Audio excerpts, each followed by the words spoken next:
भक्ती अंतरातून असेल ना तर उत्तम. अहो काय शंभूराजेने भक्ती केली. शंभूराजे 14व्या वर्षी बुद्धभूषण हा ग्रंथ लिहिला. बुद्ध म्हणजे बुद्धी आणि भूषण म्हणजे दागिना. स्त्रिया दागिना घातल्यावर सुंदर दिसतात, तसा तो दागिना म्हणजे काय, भूषण आहे. असा हा बुद्धभूषण ग्रंथ संभाजीराजेने 14-15व्या वर्षी लिहिला होता. आणि त्यामध्ये काय लिहिलं होतं, राज्यकारभार कसा चालवावा, राज्यकर्ते कसे असावेत, सगळ्या गोष्टी त्यामध्ये लिहिल्या होत्या. असे शंभूराजे 14-15 वर्षी लिहिले होते. आणि त्यानंतर बघा त्यांना संभाजीराजांना 14 भाषा येत होत्या. किती हुशार होते. असे छत्रपती संभाजीराजे होते. काल 2 दिवसापूर्वीच आता त्यांचं हे झालं ना, 40 दिवस आपण बलिदान मास म्हणून पाळला. आपण किती सुंदर बघा, बलिदान मास म्हणून एवढा पाळला आपण. 100च्या वर त्यांनी लढाई केल्या पण एकही लढाई हरली नाहीत. असे एकमेव राजा म्हणजे छत्रपती शंभूराजे आहेत. त्याचा बघा 40 दिवस आपण पाळलो ना. का पाळायची वेळ आली. त्यांनी शंभूराजे 40 दिवसानंतर स्वर्गामध्ये गेले असतील समजा, छत्रपती शिवाजीराजेंना त्यांनी कशा प्रकारे सांगतील बरं, आबासाहेब मला 40 दिवस कैद केलं, पण ते 40 दिवस कैद कशा प्रकारे केलं, आमच्याच लोकांनी मला काय केलं, फसवलं. तिथं आमच्याच लोकांनी मला फसवलं आबासाहेब. आणि त्या मोगलांनी मला पकडलं.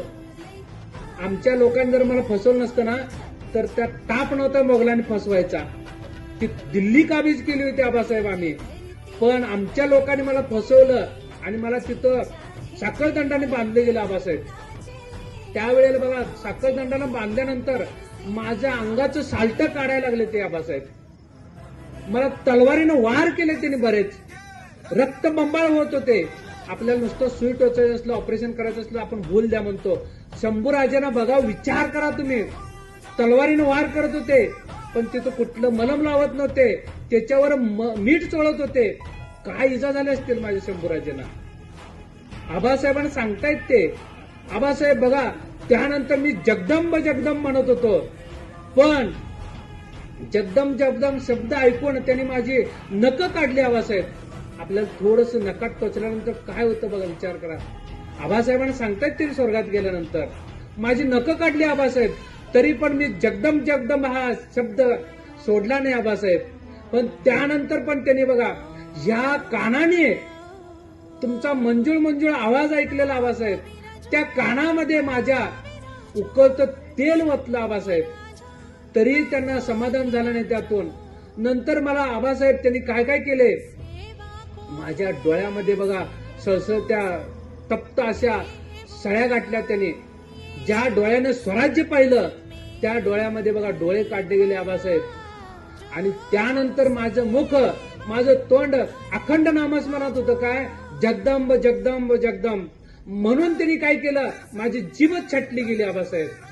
एवढं मला अतोनात त्रास दिला आबासाहेब, तरीही मी धर्मासाठी झटलो तर आबासाहेब. कधी मी धर्म सोडला नाही. आज शंभूराजे धर्म सोडले नाहीत म्हणून तुम्ही आम्ही इथं बसलेलो आहे. आज देवळात देव आहे. हे 2 महाराज होते म्हणून देवळात देव आहे, हे सांगायला आपण ठामपणे राहूया, है ना. छत्रपती शिवाजी महाराज आणि छत्रपती संभाजी महाराज हे 2 देव होते म्हणून आज देवळामध्ये देव आहेत.